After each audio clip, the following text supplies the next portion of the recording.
Welcome back to the TokyoFreshPodcast. My name is David, and I'm here again this week with Jordan. What up, guys? My hands are covered in chip. So.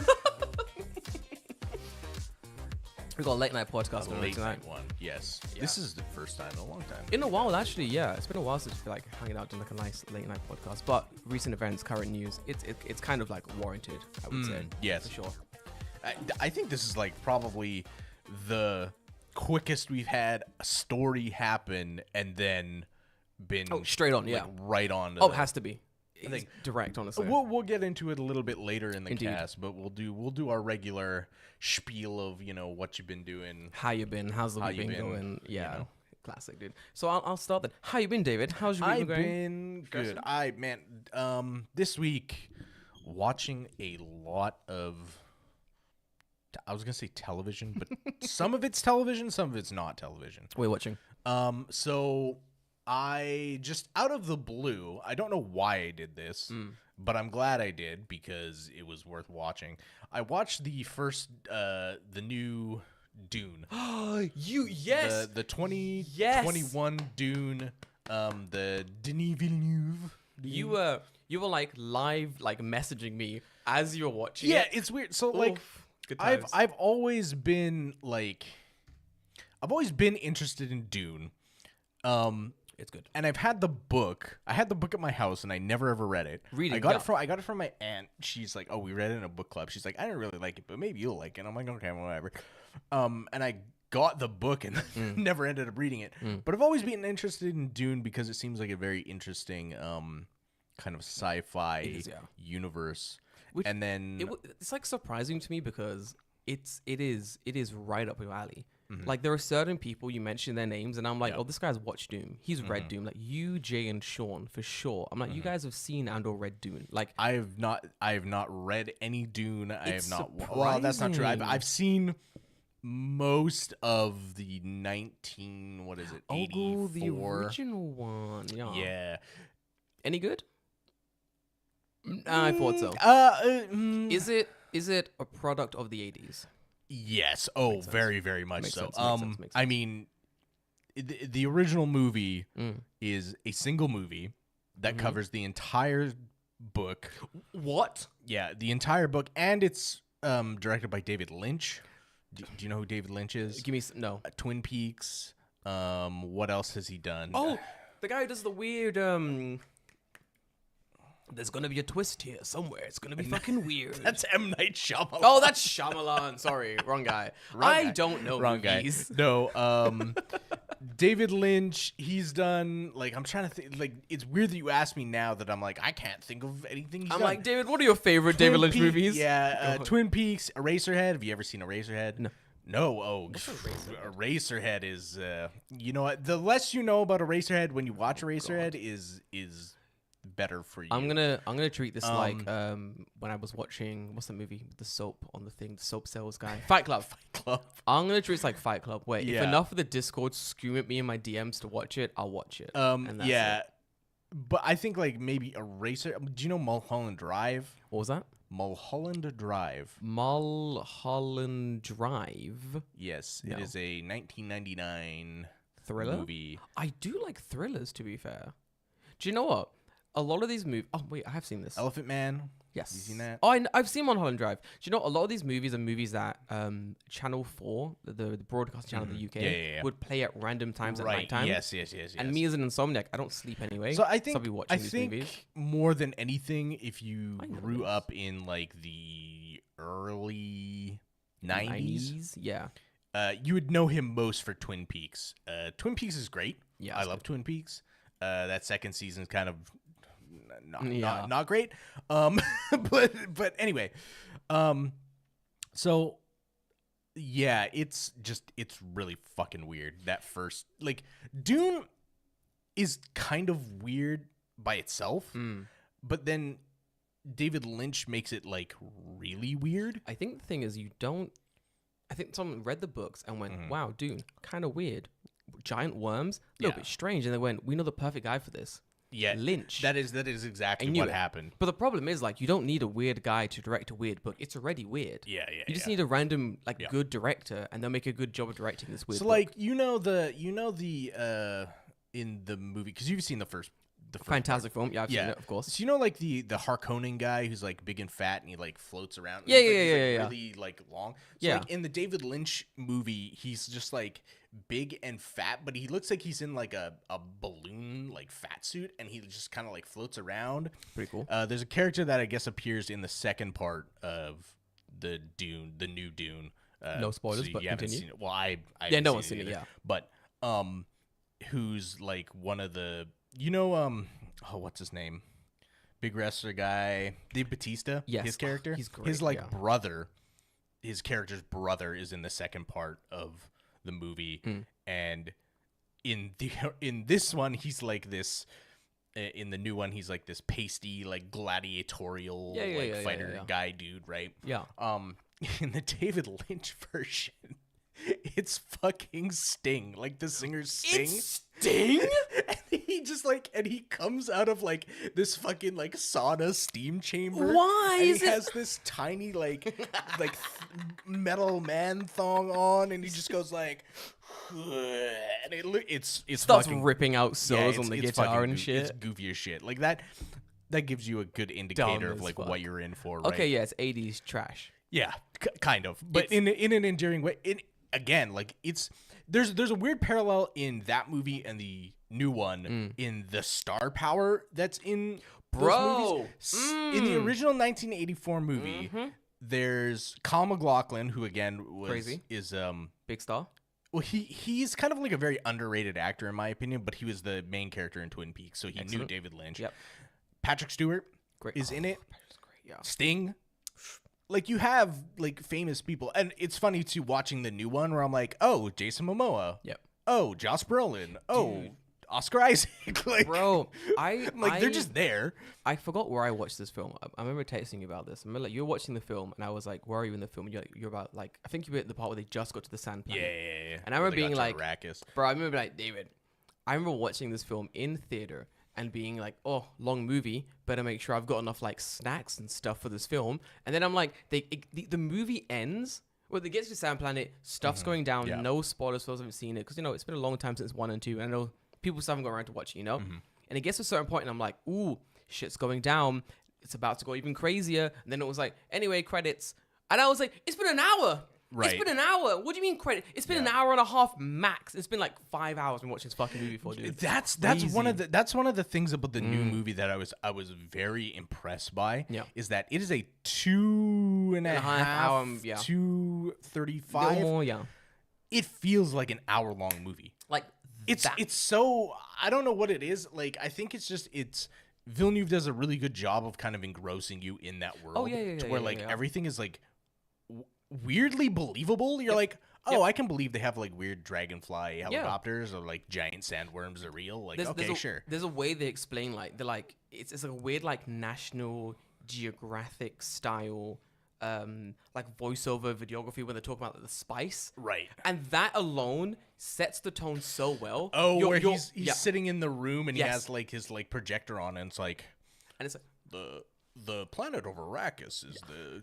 In my mind, it sounded like the planet of Arrakis was it's haunted by the sand people, right. A brave and majestic people. I was like, yo, these guys are the planet of Arrakis is inhabited by the Fremen, who are a sand people. They smoke so much fucking spice, their eyes turn blue. I was like, okay, sure. Ooh, will this be on the test? Interesting. Like, it's a sick movie. Like, if you've not seen it, watch it. Like, it's great. Like, it's great. I was going in like expecting like okay, it's gonna be like it's an okay movie, right? No. And I was just like, holy shit. Yeah. The one thing I do like about the new one a lot is like there are a lot of special effects in that movie, but they're how do I say this? They're like constrained, right? Yes. Like you could definitely do like now especially like, sending them through hyperspace, and there's like a whole sequence of them doing like this fucking hyperspace sequence or whatever. And like literally it's like, yo, we're going to Arrakis, and it's like, okay, and then there's just one shot of the ship and all the small things going to the planet, and that's it. It's like, okay, done. That's all I need, though. It wasn't like, it's not even animated. Like, it could have been a fucking matte painting that they just panned on. I've been happy with that. It was fine. I think the coolest fucking effect that they did in the movie is when, I guess spoilers, whatever. Little spoilers, okay. Little spoilers could be okay. Blocking this for a minute, guys. There, a big ass battle is going down, and in the Dune universe, there's shields, like personal shields and shields for stuff. So fucking good, yes. And the whole, it's a really goofy way to get everyone into hand-to-hand combat, because they basically explain, like, the shields stop fast things, yes, right? So guns don't work. No. Because they'll hit the shield and go, and like ping and fly off, right? So they're like, oh, if you move slow enough, you can get through it. Because I guess the conceit in the universe is it needs to let air in, otherwise you would suffocate. Yeah, exactly. So there's a scene where like these guys are bombing all their like ships, and they have those bombs that drop on the shields, and they drop and they like slow down. Yeah, and it starts like, and then it explodes, but like the shield keeps the explosion inside until I guess like the shield generator or whatever like explodes. It's so cool. Then it blows up, and it looks so cool because it like fills the shape of the shield. It's neat.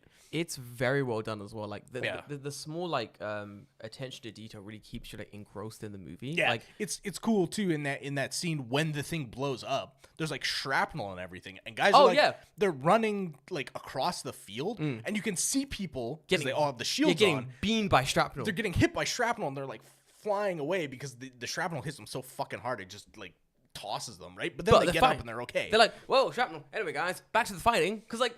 Yeah, why would it kill them? They're wearing shields. Like, it makes perfect sense. It's very well done. I look forward to the second part. I'm very excited. See it this weekend. I'm watching it next week, I think. Before I leave for where the fuck am I going? Seattle. I'm gonna watch it. It's gonna be fucking sick, bro. It's gonna be fucking. So I watched that Dune. I can recommend it. Part 1. And then I watched a show on Netflix called House of Cards. Shinobi.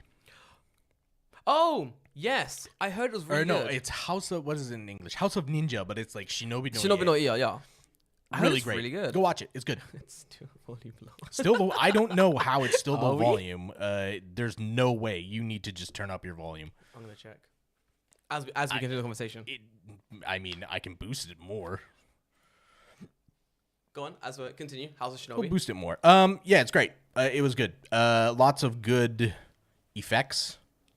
Like lots of good choreography. Like it's very clear that the people that they got to do like the work or whatever, like they let the stunt people cook. Like the fight scenes are awesome. They're great. It's one of those ones. Yeah, dude, go watch fuck it. It's good.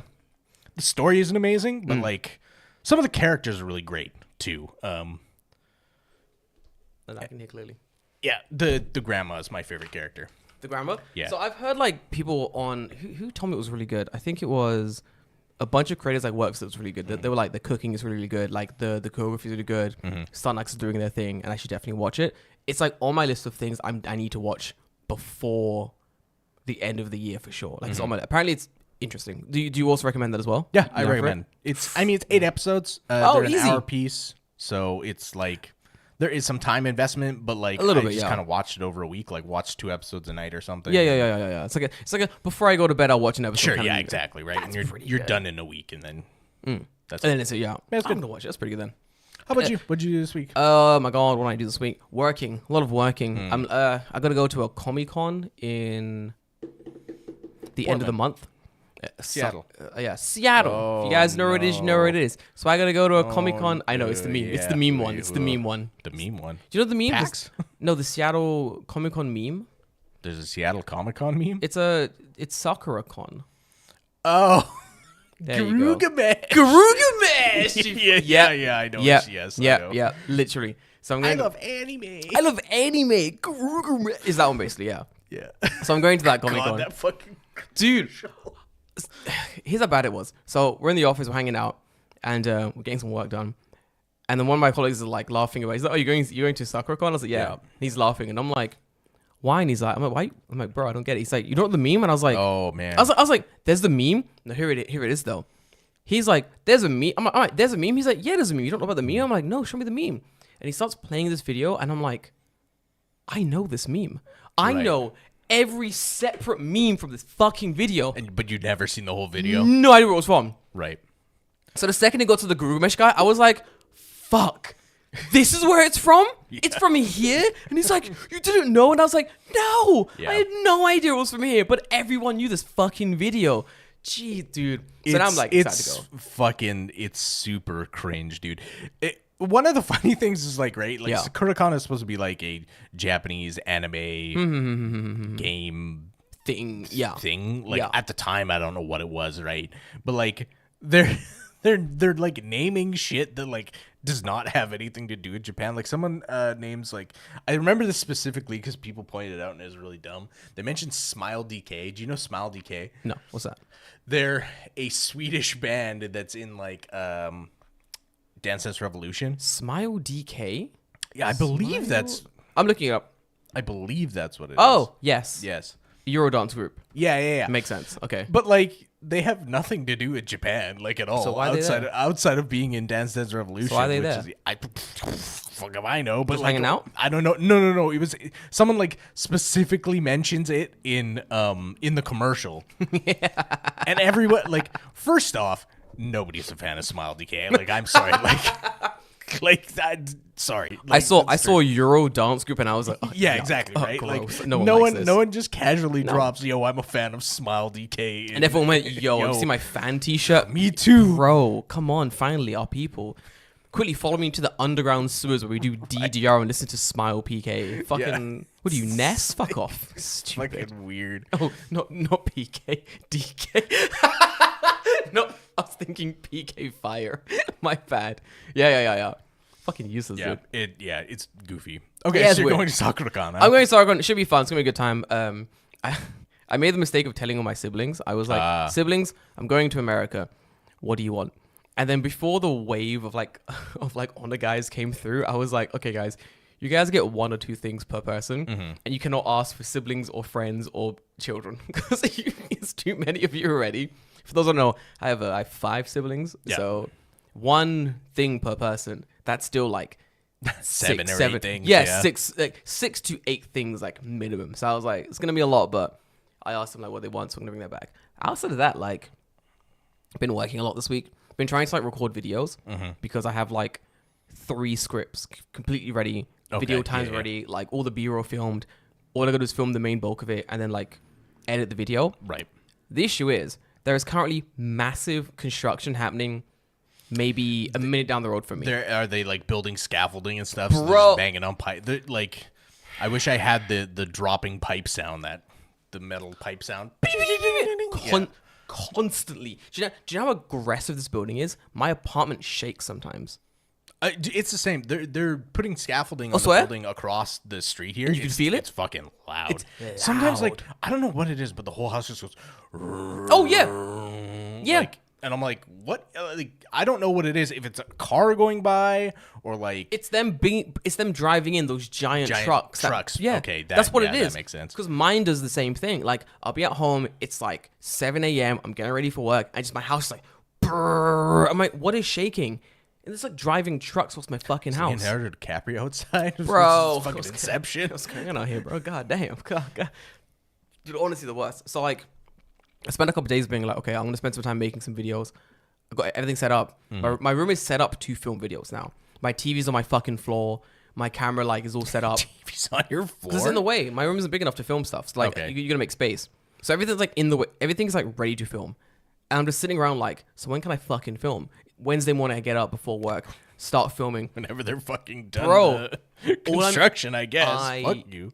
Getting so because like I filmed one now, so I thought to myself, if I have like the what do you call it, like the cap thingy on the mic. Yes, this thing, the muffler thing on the mic. It should be okay. The sock. I think that's what it's called. On the mic, it should be okay. But the issue is like they're drilling and doing things like so like it's so constant and so loud there's always that under noise of like them doing shit in the background. So like your videos just sound like shit. So I gave up. I was like, this is dumb. So I realized the only time I can film is like Saturday or Sunday morning, which fucking sucks. 'Cause that's the only days they're not working basically. So they've ruined like my entire video schedule. But outside of that, it's been a pretty good week, my guy. It's been a pretty chill week. Did you hear, diving into conversation, did you hear about what happened to Kyoto? Oh, yes, I did. I'm not surprised it didn't happen earlier. I'm gonna send you the article on your line just so you can see it as well as we go through it. But this is for those who don't know, this is 5 hours ago. This is 5 hours old. What happened was, the article reads, Kyoto to ban tourists from geisha district over out of control behavior.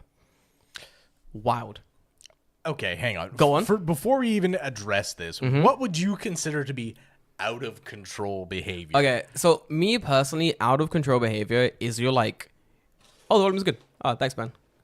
Volume's good. Excellent. Thanks, Kevin.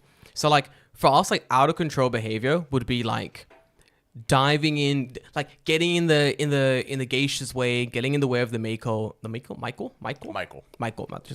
getting in the way of the Michael, getting in the way of the geisha, stopping them from like doing their fucking job. For me personally, that already is out of control behavior. But knowing Japan doesn't change anything until people die. And I don't think anyone died here. Right. But what I do think is that these tourists were so fucking out of line that they were like, we can't. You're banned. You're banned. For those who don't know, it takes a lot for Japan to go, do you know what? Fuck you, you're banned. It's too much. You've taken this shit too far. So like, what do you think it is? What do you think out of control behavior is, David? I just have to imagine that it's okay. This might sound out of pocket, but I don't care because it's probably true. No, go on. I'm gonna imagine that it is probably groups of Chinese tourists just gang mobbing people with cameras. He might be right, boys. Because I cannot see a situation where there is a significant amount of people taking pictures of someone that aren't in like an organized group. Oh yeah. And in the case of a lot of Chinese tourists, they're all in like organized groups moving around Kyoto. You've been to Kyoto, you know. You've seen them. I think when it comes down to it as well, like if there is a line of like annoying photography like tourists, like taking photos from a distance, from respectable distance of some geisha, of some Maiko doing their jobs, no one's gonna freak out, you know? Right. Everyone's gonna be like, fair enough. Culture. Never seen before. A little bit of an ick, a little bit gross, a little bit like, you know, it's giving, but at the same time, it's like, okay, we can forgive this, we can let this slide, you know? But apparently, it's worse than that. Well, I think it's twofold, right? I think it's a lot of people taking pictures, and they're not necessarily together, but I bet you it's probably like just a lot of people in the same area at one time. Oh, but and then it's just the act of taking pictures.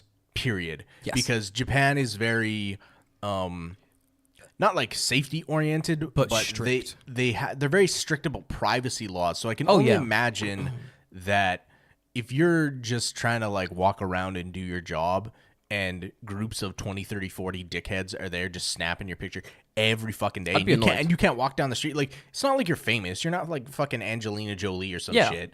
You're just trying to do your job. And usually if it's Mako, they're teenagers. They're not adults. They're teenagers. No, they're training. It's like it's creepy, it's weird, and it's a lot. It's a lot at once. The thing as well, like if you want to spend a day with like a geisha or a Mako, you want to have the whole experience. Right. You can do that. Yeah, you can hire them. Why would I do that? I get for free on street. Take picture. Yes, good. No, fuck you. Like, this is the thing. Like, you are in a sense stealing a service that someone else has paid for. They don't get up in the morning, dress up as like a geisha, and then go to the fucking 7-Eleven. When they're dressed up like that, they're going to do a job. They're on the way to do something. You know what I'm saying? Like, they're doing something this day. They're working. Yeah, so someone asked, some geisha are not adults. No. So... Go on. Geisha is like it's like a rank. Yes. Like Specifically, it's like a rank. So there's like Maiko who are geisha in training, and typically they're teenagers. Yep. Or like young adults, like probably like, I don't even know what the low end is. I would imagine the low end. I'll find it. I have it. 15. Do you want reading? Yeah. What's the low end of the ages? So the main difference between a maiko and a geisha is age, appearance, and of course skill. So maiko are younger, usually younger than 20. Yeah, okay, that's. And they wear more colorful kimono with like red collars. They lack the conversational skills that a geisha would have. And maiko basically means like dancing child. Maiko.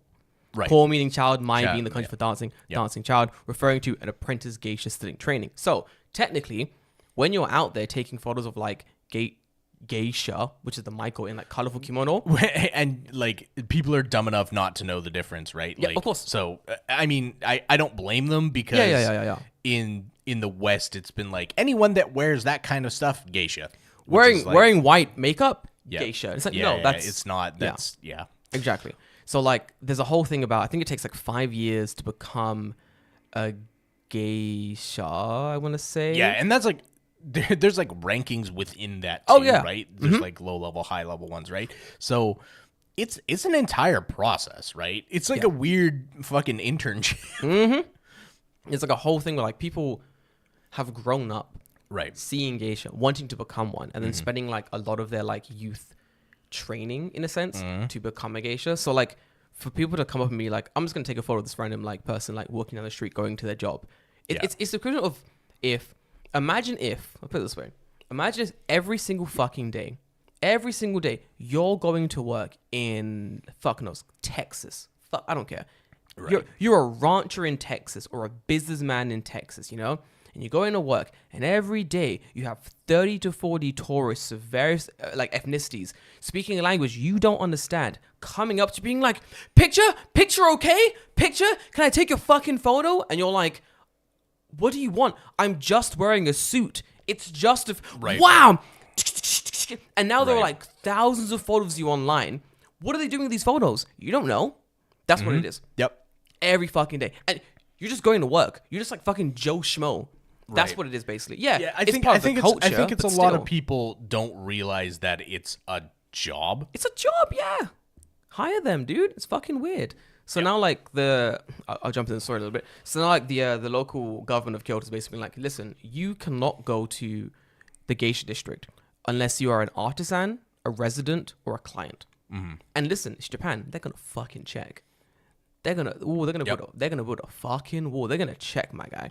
So locals official basically said like they're done with the paparazzi tourism and the harassment, and there's gonna be like no more tourists allowed to go in the area.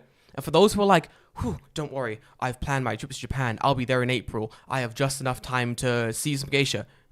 April this year. Yeah. April this year. I think they're putting it in quick. Oh, I have to imagine that this has been in the works for a while. No, it has been. It has been. Even before, I remember there being issues with the government was commenting on it before. They're like, this is a fucking problem. I'm jumping around this article because yes, there have been constant attempts to stop people doing this. So 2019, local authorities were like, we're done. You guys are fucking around. The geisha are getting annoyed. The maiko are getting annoyed. Like, here's what we're going to do. On the spot fines. If you are troubling geisha. On the spot fines. On the spot fines. If you are troubling geisha, if you are like on these streets annoying these women as they're doing their job, which include, apparently, the professional artists, geisha, Michael, were being chased down private streets in the district, being photographed without their consent. Already we know in Japan, big no-no. Being subject to foreign visitors touching their kimonos and elaborate wigs. Okay, so like that I can't even fucking imagine doing that. I'd be swinging.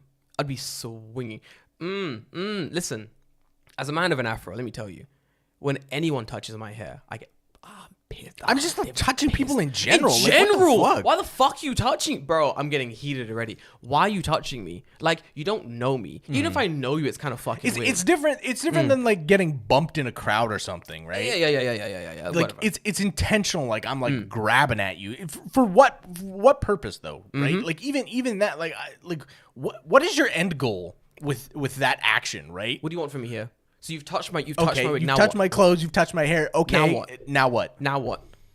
Dickhead. Honestly annoying. Yeah. So it gets worse, David, my boy. So the on-the-spot fine, in my opinion, cheap. It was Ichiman. 10,000 nothing. 10,000 yen, so about what, 40, 50 bucks? Yeah. No. If I'm in power, we triple that. We quadruple that. I want to ruin your holiday. How dare you? Give him like a Goemon fine. Goemon right now on the spot, baby. Open your wallet. I know you got cash. I know you got a bank here. Open your wallet. Oh, we don't have any cash. We got Passmo here. Give me your Passmo. How much you got on that? Scan it, dickhead. Charge that shit now. Scan it. Terrible. It gets worse. Ready? This is gonna piss you off, dude. Before the pandemic, people were also reporting to pull the geisha's hair ornaments out, and there were even some reports of people hitting them with cigarette butts. What the fuck? I think I know what this is about. The cigarette butt thing, I think I know what it's about. Because in, like, I think traditional Edo time Japanese culture, weren't like geishas like ladies of the night, one would say? Yeah, kind of. One of those, yeah, exactly. Yeah, It's one of those ones, sort yeah. of, yeah. But that, like, understanding of them was pushed to the West pretty heavily, where people think like, oh, geishas, oh, they're prostitutes, right? And it's like, no, they're not. They're not. They're just women who, like, you can basically, you drink with them, you can play games with them. That's it. Like, geisha are... Okay, here's a good way to put it, right? Go on. In Japan, and other places too, but like I feel like this is like a kind of a uniquely Japan thing. Yeah. Is like host clubs and stuff. Ooh, massive here. Yeah. And it's basically that, right? Like it is essentially that kind of similar service, but in a much more like traditional, elegant, like form, Japanese oriented way that's been around for like forever, right? Millennium, like yeah. Host clubs are just like, we're here to make fucking money, where I don't think that is the main goal for a geisha. Yeah. No, it's more like it's the spreading of that whole cultural element of Japan that's like pretty live. There's a guy I know, I think his name is Kyoto. Oh, I forgot his name entirely. My gosh. He runs like small tours on in Kyoto. Yeah. He's like based out of Kyoto. I forgot his Instagram handle. I put it in the Discord. Forgive me. But he has this whole thing where he speaks like, he's Japanese, born and raised in Japan, lived in like America for a bit, speaks like fluent English. I met him like once or twice, but his whole thing is like, he will host tours in Kyoto. Yeah. And he will host like small tours and you can like meet geisha, do the games with them, hang out. It's a really fun drinking game you can play with them and stuff like that. Like it's a whole tour, it's a whole affair. Right. It's an experience. Yeah, it's an experience. And he's very vocal about the situation. He's actually where I found it from originally. Okay. And he was saying like, you can just book, he's like, you can book these tours. Like there are now geisha who speak English just because they want foreigners to also experience like that whole like omotenashi geisha experience, like living in like visiting Japan. Like they've made they've taken it one step further than they had to take it. They didn't have to make these English, like they didn't have to learn English to accommodate foreigners who come to Japan as well. But a lot of them have. And then even then people have gone, nah, I'm just gonna snap some photos anyway. It's like, no, fuck you, dude. Like, all you've done is you've ruined it for everyone else now. Because now, like, what if someone's just like walking the streets of Kyoto? They don't know where they're going. First time in Japan, geisha. Yeah, I've heard about those. I'm here for the temples, wandering the streets, and they wander into the geisha district, and they get on the spot fine for being where they're not supposed to be. You know what I mean? Like, that's definitely gonna happen. Like, I see where unless like the Kyoto police or like whoever they have in charge of this set up barriers to stop people going to those areas, put like those little shitty little fences or something. Yeah, there's like what are they called?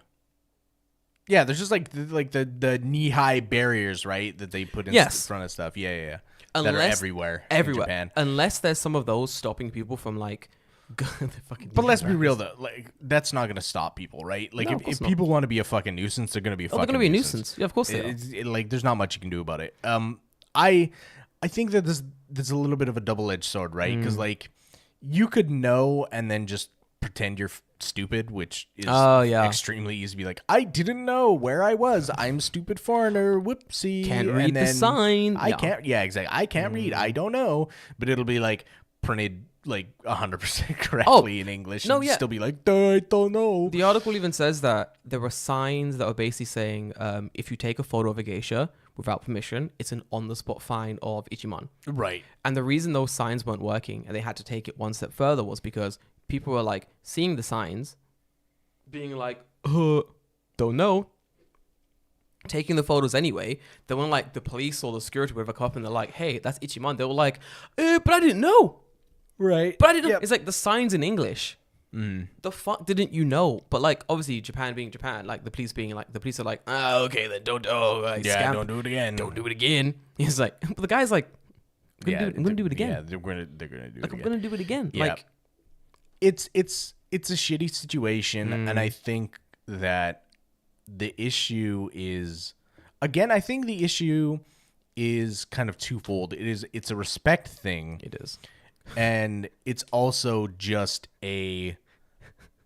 it's a problem with tourists from countries that don't have any kind of like personal space boundaries or like moral compass for that kind of stuff. Like it's a lot. Yeah. It's weird because like I don't want to speak out of turn, but it's definitely like there is specific groups of tourists. I'm not gonna name them, but not gonna name any names. You know who they are. Yeah. Considering their buses got banned from Kyoto. Yeah. Not I mean, 6 months ago. There's reason for that. Dude, when that happened, I was like, I'm not surprised. Rhymes with Taiwanese. Okay. Tokyo Fresh is no longer allowed to be played in certain countries. Fuck off. No, yeah. Sorry. Whenever anyone says anything, like when someone's talking about Japan and they say respect, I just hear Jake Paul's voice in my head going, "It's all about respect." It's so fucking funny. Wearing that fucking stupid alien Absolute hat. Idiot, dude. Yeah. Anyway, I'm not surprised by that situation. No, not at all. It's sad because like, tourists coming to the country who want to like see the geisha, who want to like see. And it sucks for fucking Kyoto too, because Kyoto's like, dude, that's how we make money. So now they're like, well, fuck, like now we have to be the bad guy and start finding people because they're just fucking wilding out and out of control. You know, like they didn't want to do it as well, considering that the fines were implemented. First, it was like a very like easy like, guys, just don't fuck around, please. And then had to issue fines, and now they're issuing like outright bans. Right. Clearly, like it had to be escalated so much. But like seeing that, you're like, man, if what's the word? Although it's gonna like hurt Kyoto in the short run, I think in the long run, it'll be good for the geisha. Yeah, I agree. Because like people on the fence about like seeing the geisha will be like, okay, fuck it, you know, I'm coming to Japan anyway. I'm spending a shit ton of money to be here. Fuck it. I'll spend the extra, ichiman, niman, right, to have like an afternoon with a geisha, drinking, like playing games as well. See what it's about, you know? Yep. I'll do it. Would you guys, let me know in the chat, guys. Would you pay like niman like $200 to spend an afternoon with a geisha? I've done it before. I did it for work. Yeah. Very fun. Honestly, fucking fun. We did, I'm trying to remember, games. It's like dinner. It's like a course meal, dinner, games. And then she played like the shamisen. Like she was like, bro, they are so fucking talented. They all play music. They all sing. They all play games. They can all drink. Like it is. You're an entertainer. Like literally, that's their job, is to be an entertainer. You're paying for an entertainer with your dinner. It was fantastic. The dude I was there, it was me and a bunch of like other like influencers and like travelers and stuff. And I was like there with Tokyo. I think it was Weekender at the time, like writing an article. Bro, the experience, amazing. Would pay. Experiencing it would pay. Would pay. Very, very, very, very good, honestly. Okay. David. Main topic. It's a sad day, David. Yeah. It's a very sad day. Fuck me, dude. So, wanna take us in?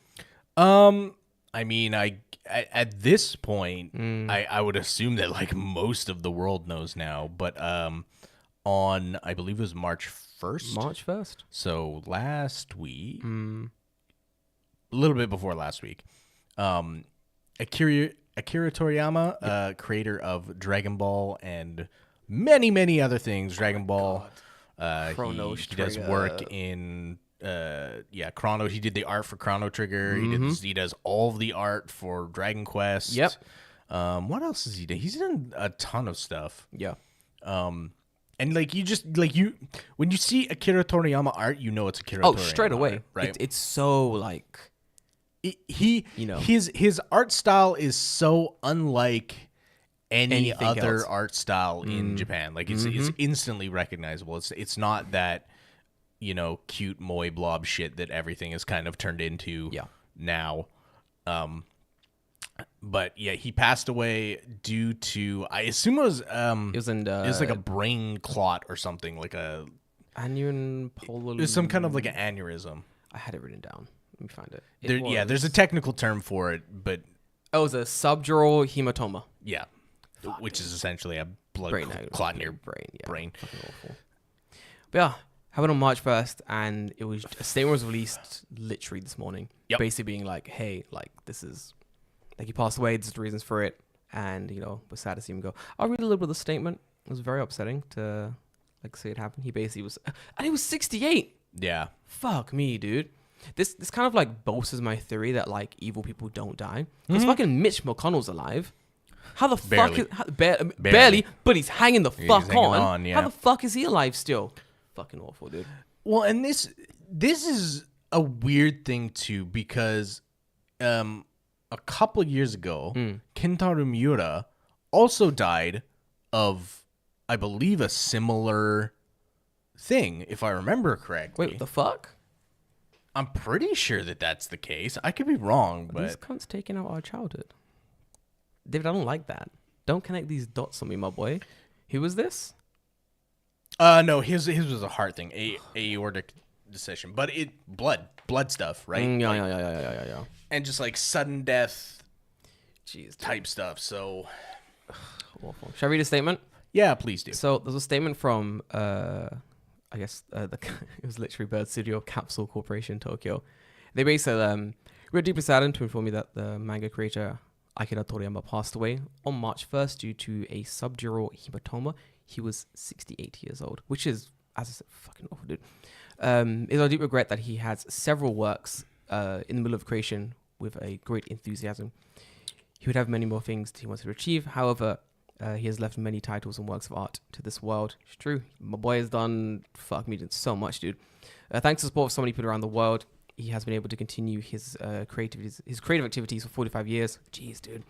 We hope that Akira Toriyama's unique world of creation continues to be loved by everyone for a long time to come. We inform you of the sad news with gratefulness and your kindness during his lifetime. And then they go on to say, like, his funeral was held, family and friends were there, relatives were there, and they wish for basically like tranquility going forward. They also said basically like don't gather at his grave for the time being. Like, please don't come let it. Yeah, let it. Like, we appreciate it, but like, don't send flowers. Don't like come with like stuff. Just like, just chill. Let his family do what they need to do. There were like no interviews, nothing. Just like, just chill. And then like future plans for commemorative gathering is not decided. We'll let you know when it is confirmed. We deeply thank you for your understanding and support as always. So it's like eventually they'll do something where like people can come and like give their condolences, but for the time being, like, chill. Please don't into his family. Please don't come to his place of residence. Please like don't come to the studio. Like, you know what I mean? It was very it was a lot. And the reaction of the internet was as you would expect the reaction of the internet to be. It was everyone basically being like sharing stories about like Dragon Ball Z and about like the other works that he had done. Like, and I didn't realize how much of like Toriyama's works that I sort of like really liked until right because like it was I was seeing people's posts like, oh yeah, everyone did the thing where they tried to do like Kamehameha and they're like screaming at the top of their lungs like turn Super Saiyan, and I'm there and I'm like, fuck, I did that shit like constantly. Like, that was a big part of childhood. Like Dragon Ball had a lot of people like by the fucking neck. You know what I mean? Yeah, it's weird thinking back about like how fucking prolific Dragon Ball was, specifically Dragon Ball Z.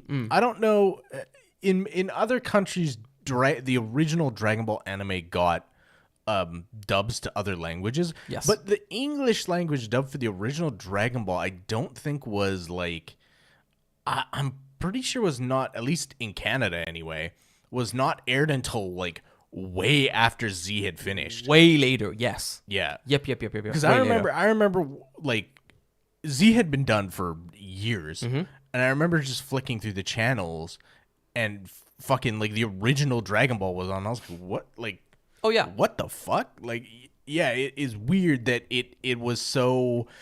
It's so it's very weird to like have Dragon Ball Z come over without the context of Dragon Ball and still have it be huge. Oh, of course. It was like a cultural phenomenon as close to what Pokemon is basically now. Like, right. As Pokemon has like continued, everyone's like, yeah, Pokemon, the games, we all know it. It's like, yeah, Dragon Ball Z, same thing.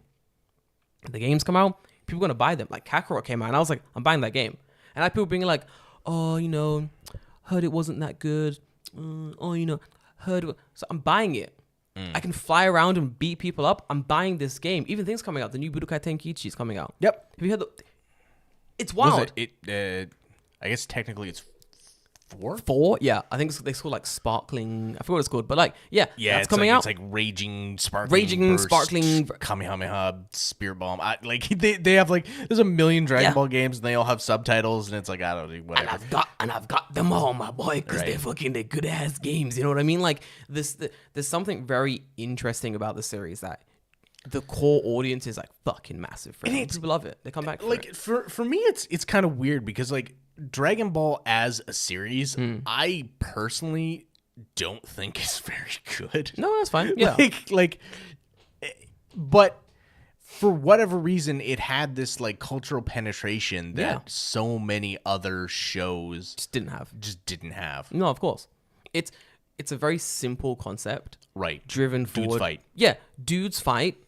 Stronger dude comes, gets stronger, fight dude, win. Yeah, new stronger dude shows up.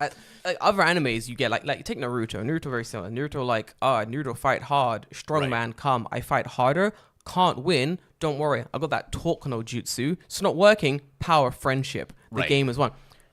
Dragon Ball Z didn't have that. Dragon Ball Z was like, it's like Goku and Vegeta putting up. Broly's there, and it's like, yo, we gotta fight this guy. It's like, oh, what would the smart thing here be? Oh, the smart thing would be to work together to beat this guy down, you know? We can get this done. And they go, no. Let me 1v1 him. And I mean, like... And it's sick.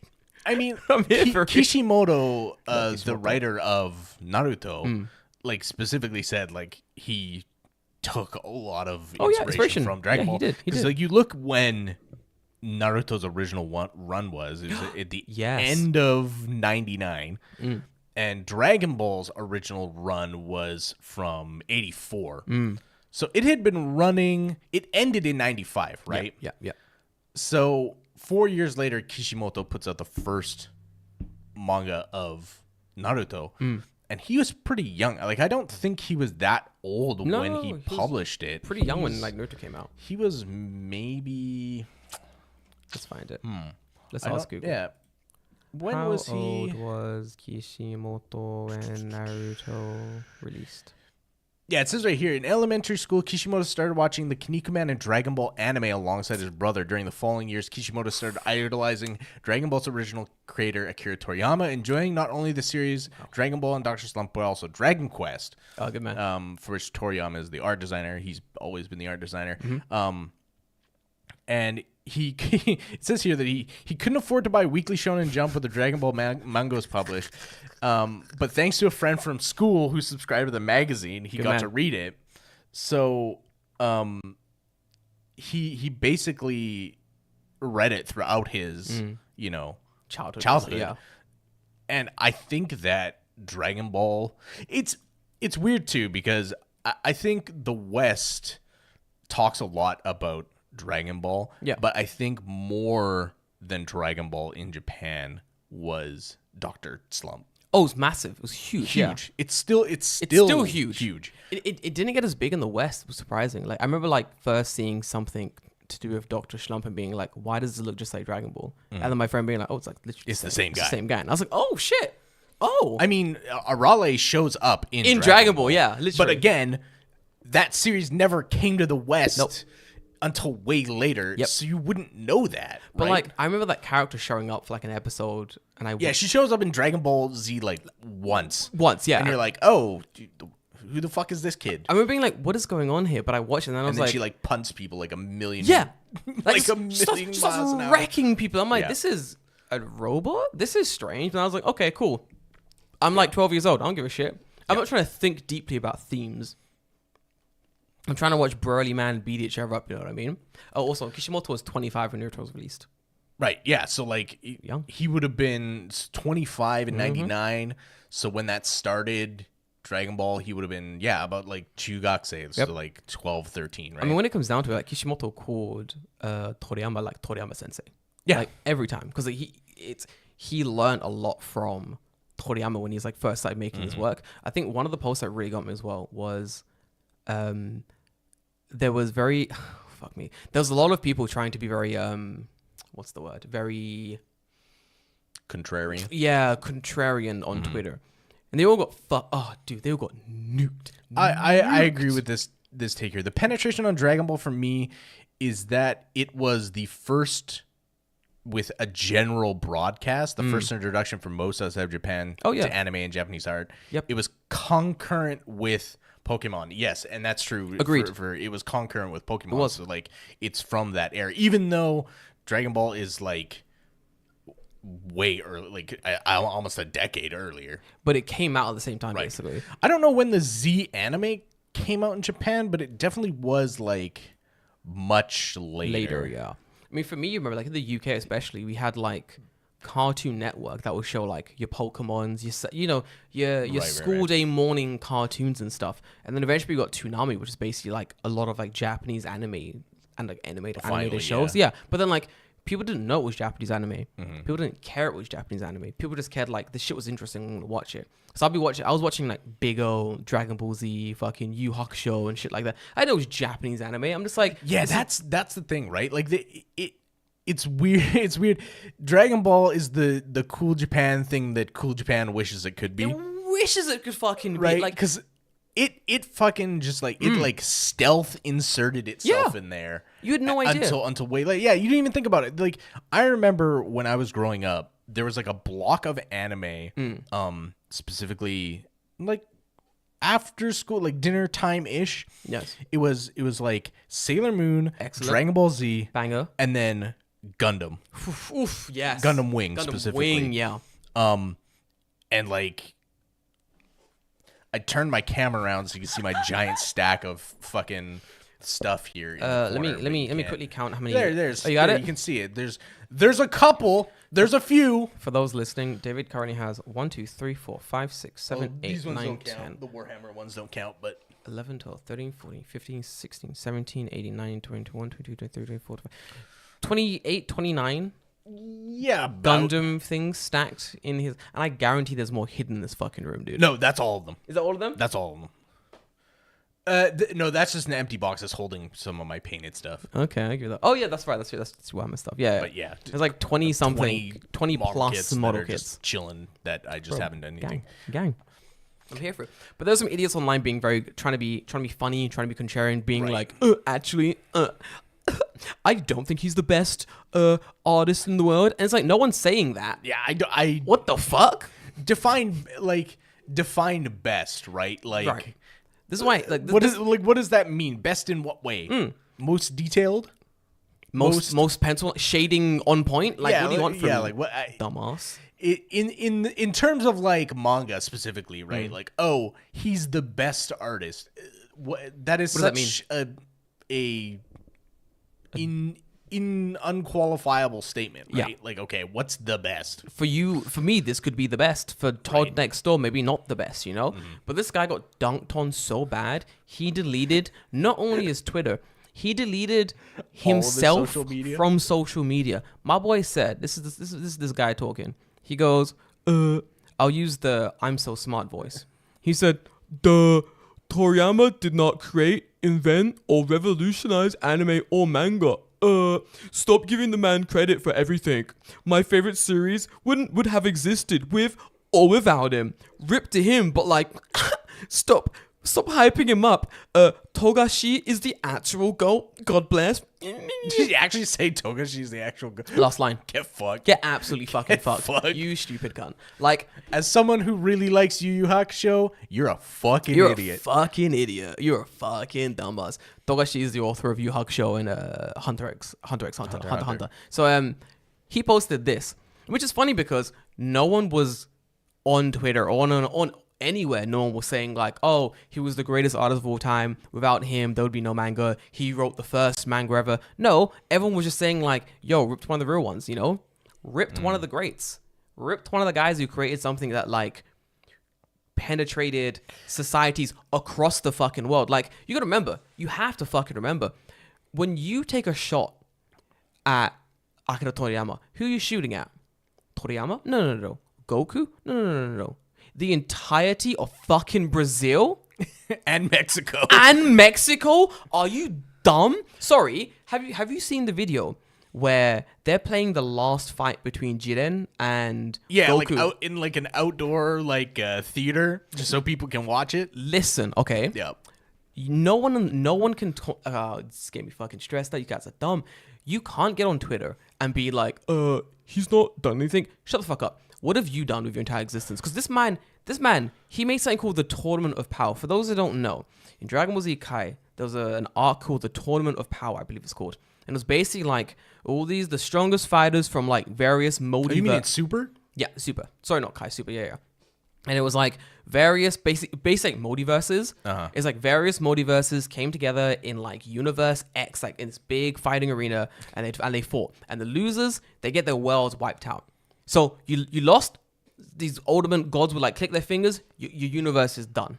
You're done. But that was it. That was the tournament. And the last fight was like this dude Jiren, super strong, against like Goku.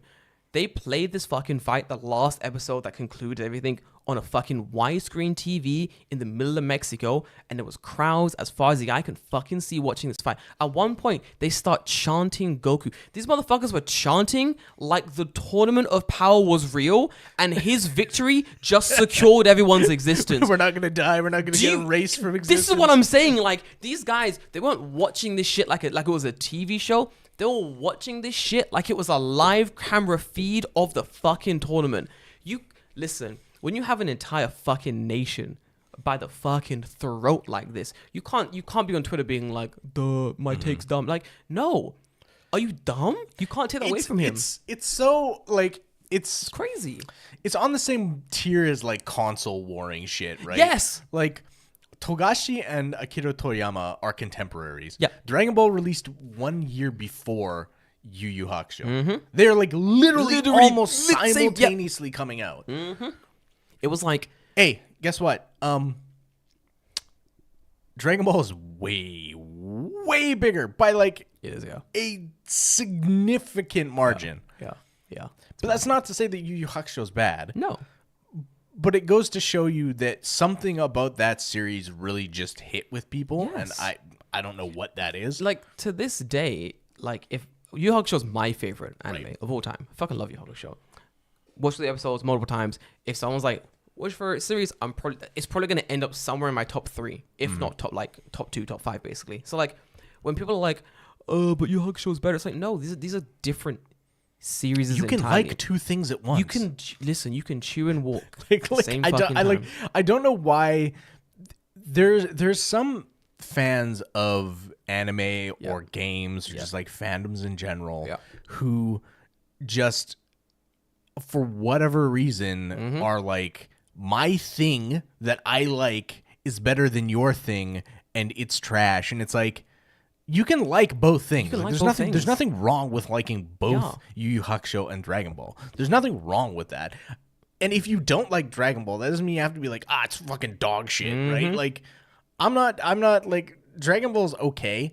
It's definitely not my favorite anime, but I'm not shouting this from the rooftops being like, Goku's a pussy. No one's gonna fucking beat Goku in a fight. Like, shut up. Like, you're being silly. Grow up. And to deny like his legacy as far as like, not necessarily revolutionizing anime, because I don't think he revolutionized anything either, but you're discounting the impact that it's had. There we go.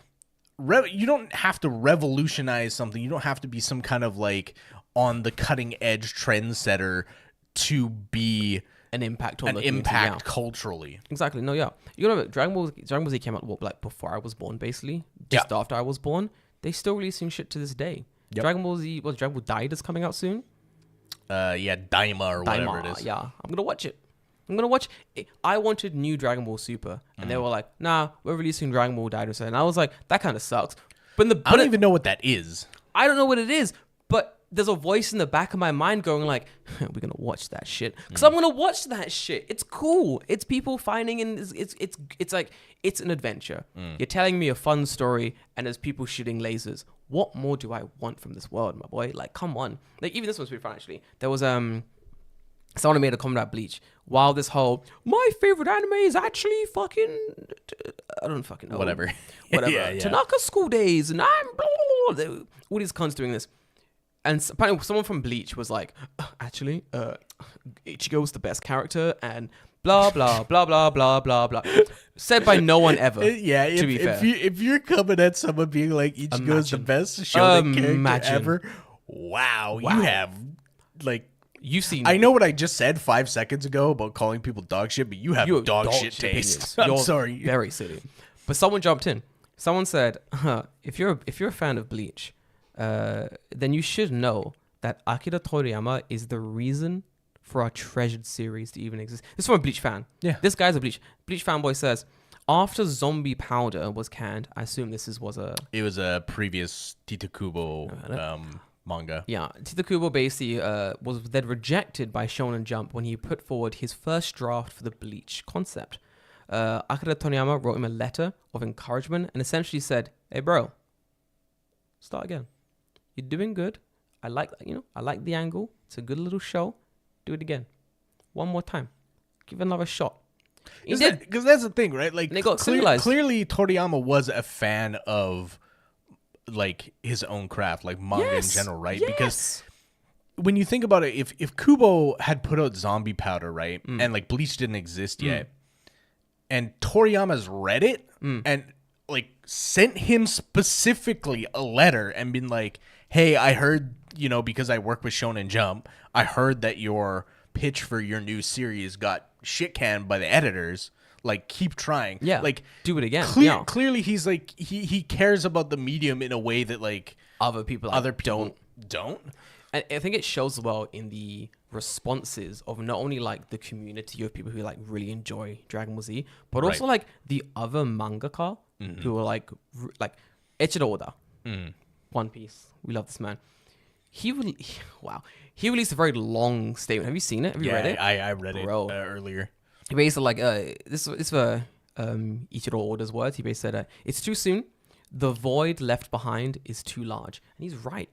It is. It's a massive void in the community. Like, no matter what anyone says, like, what's his face? Like, no, Kishimoto.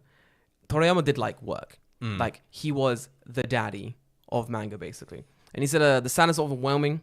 And when I realized I'm gonna meet you again. From my childhood, I've admired you. I remember the day when you first called me by name. I was on the way home after a day and used the word friends for us. I remember the joyous moment when Kishimoto-san and I had that experience. I remember our last conversation, taking the baton from an era when reading manga was considered foolish, and you helped create an era where both adults and children enjoyed manga.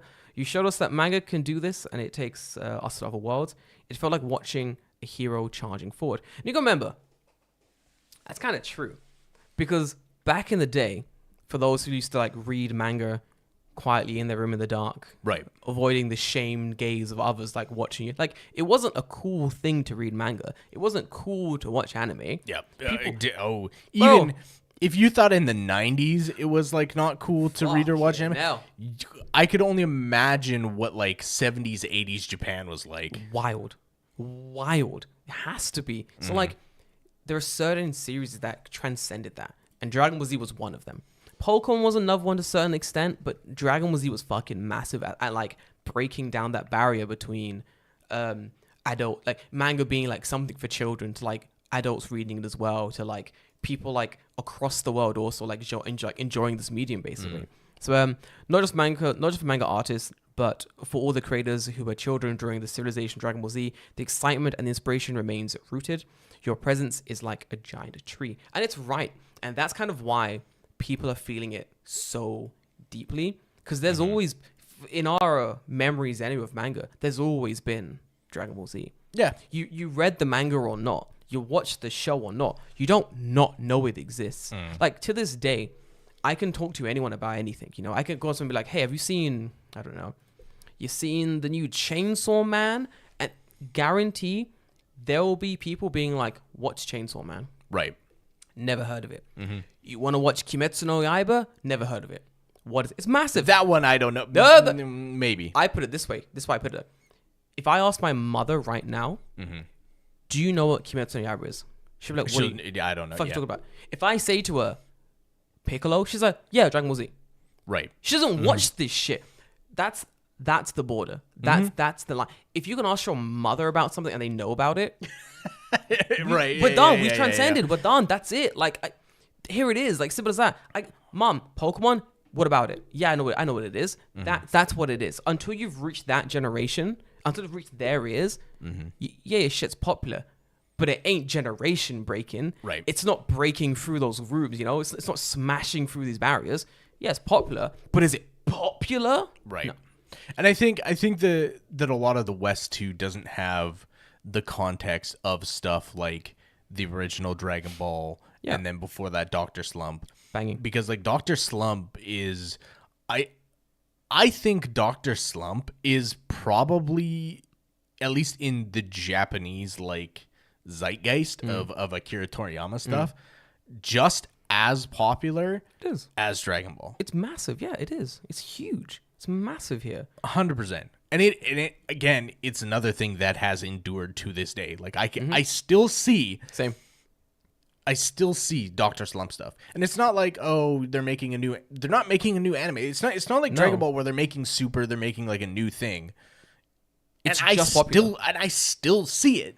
They released like a type of a brand recently. I saw the ads on my thing.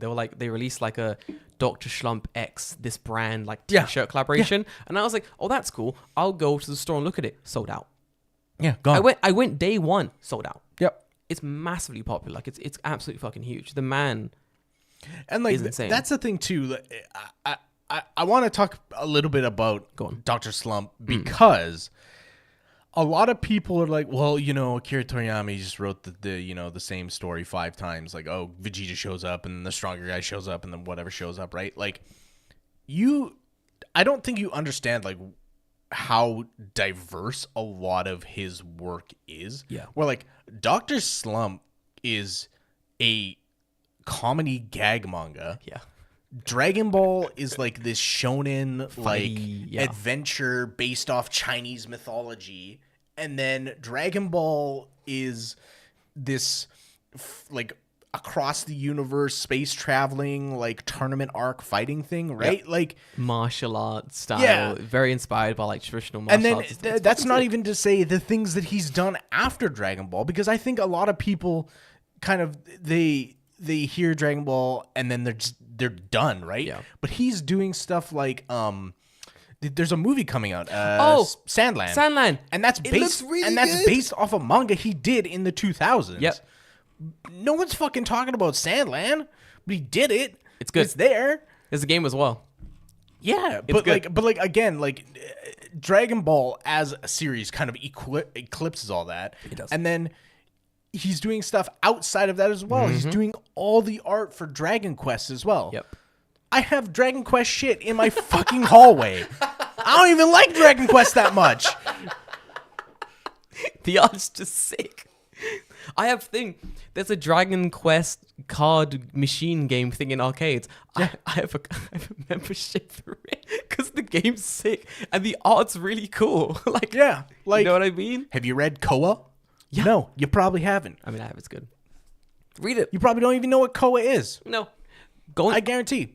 Do you know what Kajika is? Of course probably don't know what Kajika is either. The thing is, Dragon Ball is so fucking massive. It transcends everything else he's worked on so far. I want to say outside of Japan. Right. In Japan, people know more about sort of like what's going on, what other things he works on. His style's very distinct. People see it and they know it's Toriyama's work. But outside of Japan, people will see that and be like, oh, I don't know this Dragon Ball Z character. You're like, no, my boy, it's Dragon Quest, my guy. What are you doing? It's hard, honestly. But in saying that, even though he's done so much in Japan, outside of Dragon Ball Z, do you think that now that his death has been made public, do you think people are going to take a deeper dive into other works he's created as well? Or do you think it's going to be like... I wonder because stuff like Koa and Kajika, like they were serialized in Shonen Jump, but they're only one volume. They're like a single tankobon. It's not like super long. It's not like Dragon Ball where it's like 150 like manga thing, right? Like it's not a JoJo's type deal or whatever, right? That's been going on forever. I wonder if people will. I wonder too how a lot of the things that he was involved in going forward are going to happen, because the reality is that Bird Studio still exists. Bird Studio and was it Capsule Corp Tokyo, which are his like the company, but like there's a specific name for it, like a manga house or whatever, like an art house or whatever, where he has like apprentices or whatever who are helping subsidiaries. I forgot what it's called, but no, continue. But so like those still exist. So I think we're still gonna be seeing stuff in his style. It's not gonna be by Akira Toriyama. I wonder if they might go the Berserk route for some of them, because Berserk just released that new chapter, the new, was it 42, number 42, where it's the first time in the entire series where the spine says Kentaro Miura and the studio that he worked in. So I wonder what's going to happen there. Like, and I wonder what this will do for the Sandland movie, right? Because that movie hasn't come out as far as I know. I don't think it has. Like, maybe it just stealth release. I don't believe so. I know the game got released. I know the release is a strong word. It came out in 2023, so it is out. It is out. I was gonna say, okay, so it must have come out the end of the year. When did it release? I'm looking now. July 21st. There you go. So almost a year. I'm sure I've meant to watch the movie for a while now. Okay, I'll watch it later. I wonder how it did, but like I wonder how much stuff is going to skyrocket in price too. Like I wonder. Good point. Is there just going to be like a shitload of Dragon Ball manga just disappears everywhere because everyone has to have it because now he's... Did you see the Reese's Pieces Dragon Ball Z collaboration that was released? No. What? There's a Reese's... A Reese's Pieces Dragon Ball collaboration? What the fuck? It's just because the packaging is yellow and red? Yeah, pretty much. Yellow and orange? Hold on. I found it today. I found it interesting. This is not the one. This is... So basically, when I was looking up if his death was like... if it actually happened... Because, at first I was like, no, that's bullshit, right? That's what I said, I was like, nah, no, it's not real. I was like, bullshit, he's not actually dead. This can't be real. So I started looking up, like secondary sources about the information. And is this from his official... Yes. What the fuck? And the first thing I saw from his official Instagram was there's a type of, like, Reese's Pieces where, like, he's got various characters. Yeah, and that's him. Like, how long ago is that? 21 hours.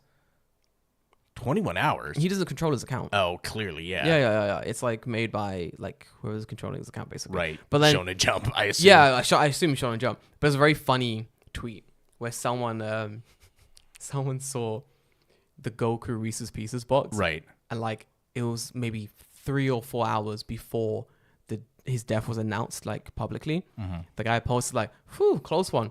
Almost bought myself a Dragon Ball Z Reese's Pieces box. I avoided that one." And all the comments underneath was, "Bro, the timing of this is wild, And they were like, "Bro, get that box." Everyone was like, "Bro, go back, get the box." And someone was commenting like, "Yeah, I'm in my supermarket now. The only ones left are Piccolo." Right. First off, how dare you? Bro, get Piccolo's great. Piccolo's great. Fuck you. Listen, the first black character I ever liked. The first non-black character. Bro, have you seen this? There's a whole thing in the black community where everyone's like Piccolo's black. So there was like a ranking of like the top 10 best black anime characters, and Piccolo was like number 4 or number 5. It's weird because Piccolo has never came off to me as black coded, but dude, he's so black to me. I don't know what it is. Like the first time I ever saw Dragon Ball Z, like from Dragon Ball Z, not Dragon Ball Demon King Piccolo. Yeah, I don't know. I mean, that's like a completely different character. It's not even. But I don't know what it is. Everyone was like, "Yeah, this guy's black. It's fucking." I don't know what it is, but he's one of us. He can say the N word anytime he wants, man. We'll let it slide. He's fucking sick. But no, there's a cereal got released apparently, so I think people are like buying it out now because they've realized there's no more releases. Too, like maybe I'll put it to the people who are listening to the podcast. I have to ask you, how many of you have actually read the Dragon Ball or Dragon Ball Z manga? I've read it, yeah. Like the original manga as it was printed, because I've never read it ever. Never? Nope, because it was not something you could find. And good point. Like, and that's a weird thing too, is that like in Canada you could find manga. Like, it wasn't hard to find it. It costs a fucking arm and a leg, but you could find it. Same in the UK, yeah. But Dragon Ball and Dragon Ball Z was not. It just did not exist in manga form, like at fucking all. Like, maybe it did after, but for the longest time, yeah, it just wasn't. Yeah, like, so it was like it was an anime only thing. So I've never actually had much exposure to the manga. I only read it because I think my friend had like English translations of the manga, and I slowly like borrowed them off him for a while to read like the Dragon Ball because I was interested. Yeah. But outside of that, I don't think I read all of it, and I don't think I ever really saw it in stores outside of they would sell like bundles, the big, huge, thick books, thick ass fucking books. But as a poor kid, I'm like, I can't spend $50 to $60 on a fucking manga. Yeah, I can't afford this, dude. Like, I'm broke. I'm a little kid. I'm spending my money on like snacks and other manga. I mean, that was the same for me when like I was reading Berserk, and I got really into Berserk. Nice. And like the bookstore, like the big chain, like book, like Barnes and Noble's Chapters or whatever, which I think is like a subsidiary of them. Yeah. But they had like those big hardcover, like the black hardcover, like big Berserk things, and it's got the fucking symbol on the front. I'm like, I want those so badly, but goddamn, they're like $50 a pop. Yep. I had the reverse thing that you had. I'll be buying manga in the UK. Either on Amazon when Amazon was like doing mostly books like movies and stuff, or in like various comic stores around like the UK. And then I realized like it's so expensive. It's like £5, £6 a book, dude. Fucking costly. It's expensive. So expensive. Then I go to America for the first time, like when I was younger, and I said to my mother, I'm like, okay, no, forgive me. I go for the first time and I'm like, okay, I'm gonna look for some manga because I know America should have like some big bookstores. And we go into a bookstore and I'm like, oh my god, this book is like $3. And I'm like, yo, is that more or less expensive? I'm like, mother, how much is $3 in pounds? And she's like, this exchange rate, I think it's like £2.50. And I'm there like, every book is half price. My suitcase was almost overweight. all books. It was my hand luggage, my backpack was all books. It was just books. Like, to the extent where I'm like praying no one, you know, they weigh your like hand luggage as well. They're like, we're gonna check your hand luggage. I'm praying to Jeebus. I'm like, do not let them weigh this shit, because I'm standing here and I'm like, it's gonna be 75 kilograms, bro. At least it was jam packed. There was nothing in it but books and a fucking stack of books, bro. It was stackable. Like, I'm like, books are heavy, man, bro. My shit was square. My backpack was fine. It was I look like a fucking my man's still wearing a Minecraft cube. They were like, yo, Steve, and I was like, yo, how they fucking know, dog? Like, packed, my guy. It's like, I knew. I was like, yo, they're gonna waste. Luckily they didn't. I got back, but I was fucking sweating bullets. It was crazy. But no, apart from that, fucking expensive, like really expensive. So I don't think a lot of people would have dived into buying the manga, especially considering a lot of us already watched it like on TV growing up. Right. Yeah. I feel like the manga release did not coincide with the when the TV show aired. Not at all. And considering the age a lot of us watched, like Dragon Ball and Dragon Ball Z, a lot of us didn't know it was Japanese, didn't know what manga was, really didn't really care, to be fair, as well. It's actually weird to me thinking back on it now, because this is kind of like, you know, unearthed some dormant memories. Yeah. But like my cousins who are they're considerably older than me. They're like maybe 10 to 15 years my senior. They're pretty old. But they were very into manga and anime. Nice. And I almost said anime. What anime? Anime. Yeah, I did that. but they're significantly older than me, so they're into like the older stuff. And I remember my cousin specifically, he had like official, maybe official VHS copies Fuck off. of every episode of Sailor Moon in Japanese. So Wait, these are the uncut, unedited versions.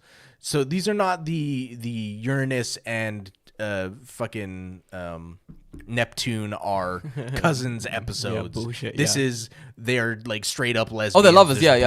Like of course, we're murdering people episodes. Hell yeah, dude. But it's weird to me to think back now, because at the time I remember being like, oh, Sailor Moon is like 100% clearly Japanese. And then not at all thinking about the fact that Dragon Ball is also 100% Japanese. Despite watching them concurrently at the same time. Literally. It's just like, it's so weird how stealth it kind of was just like, this is a show. It is so wildly different from anything that's in the West. You know what got me? When I was watching Bleach for the first time ever, I think watching episode 2 before I went to America, and the entire series was on, we binged it. Yeah. But I remember watching in 1 or 2 episodes, and I was old enough to like make the connection. Mm-hmm. And watching the first episode, the theme song, it's in fucking Japanese. Mm-hmm. And I'm watching it, and I'm like, and there's no English. There's no English. There's no English. It's just in Japanese. The whole because Dragon Ball had an English opening. Bleach did not. And I'm watching this show start up, and the woman's like, you ever seen the Canadian opening to Dragon Ball? Is it crazy? It's different. It's different than all the other ones. Why? What are they doing? Because Dragon Ball in English, I don't know if there's like a different UK dub or not, but there are 2 different dubs of Dragon Ball. There's the Ocean dub and the Funimation dub. Mm-hmm. So it was dubbed by 2 different companies, but because it was dubbed by 2 different companies, all the music is different, and like the opening themes are different as well. It's pretty good. But if I remember correctly, Ocean Dub is a Canadian company, so that's what people would consider to be the Canadian opening. The Canadian version, Ocean Dub. Yeah. Oh, dude, I have very strong opinions about Ocean Dub Vegeta being the best Vegeta. Yeah, and. But you know what? Funimation Vegeta can get fucked. You might be right, because I just typed in Ocean Dub onto YouTube. Yep. Read the first thing that came up with the suggestion. Ocean Dub Vegeta, yeah. Ocean Dub Vegeta is so fucking good. Why is he so good? It's like he just emotes so much better. Okay, I'm looking at like Ocean. Vegeta always talks like this, and he never really changes cadences. Oh yeah, right. Like I'm the Prince of all Saiyans. I'm the Prince. He talks like this. Every Saiyan. It comes from his. I'm listening to the Ocean specifically Namek Vegeta. Yep, that's what I'm looking at. You're right. Yeah, way better.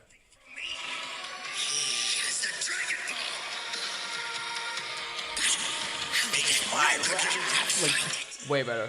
Yeah, way better. You got to get to that part though. It's in this clip.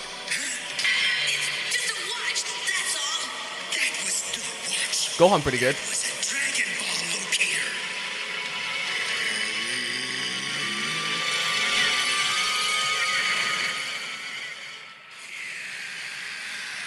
He's so much more angry.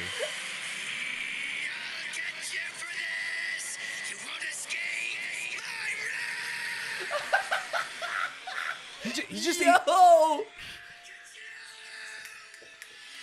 he emotes so much more. Yeah, that's way better. That's way better. I remember like I'll get you, I'm Vegeta. Yeah, it's just like he sounds evil. Yeah, he sounds like I don't know what it is, but he sounds evil. Because he's emoting. Like an evil character going like, I'm gonna get you. Yeah. I'm gonna teach you who's boss. My name's Vegeta and I talk like this. Damn you, Nappa. How dare you? Nah, I can't have that.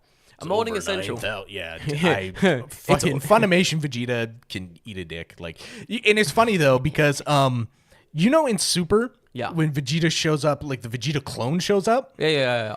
It's voiced by the guy who voices that Vegeta. Are you fucking serious? Is great. Like they brought him in to specifically voice another Vegeta, which is awesome. I mean, that does make sense. I do enjoy that thoroughly. He is clearly very good at like being Vegeta as well. Yeah, I'm a fan. I forget his name. The voice actor's name.